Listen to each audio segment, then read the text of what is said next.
Hello sa lahat guys. Andito naman po tayo para mag-share ng konting info. Ayan, informasyon sa bagong mga update ni Lolo Mets. Lolo Meta, update niya ngayon. May bago siyang update sa ads on reels, add-on reels and stream ads. Ayan, yung bago niyang update ngayon guys. Yun ang pag-uusapan natin ngayong gabi guys. Yung update ni Meta, makikita nyo yan guys, yung sa mga na-monetize na sa ads on reels and sa stream ads. I-check nyo lang guys, ito yan. Yung update niya, see nyo yung terms, sa October 6 magsisimula. Lahat po ng mga magkakaroon ng violation sa kanilang mga video ay hindi po makaka-pay out guys.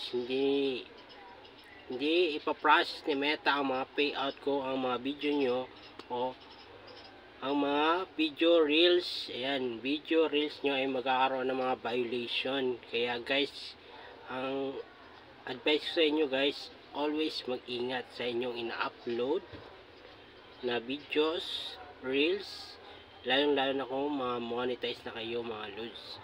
Kung monetize na kayo, doble ingat po kayo. Doble ingat dahil sobrang higpit na po ni Lolo Mets ngayon.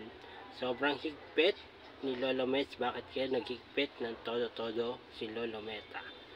Ayan guys, always mag-ingat sa mga i-upload. I-check mabuti ang mga i-upload.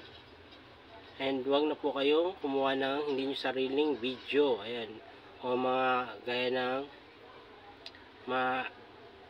spam, mga violation, yung mga plug content, yan yung mga guys na violation, yung mabigat na violation, yan hindi kayo makakasahod kay Lolo Mets.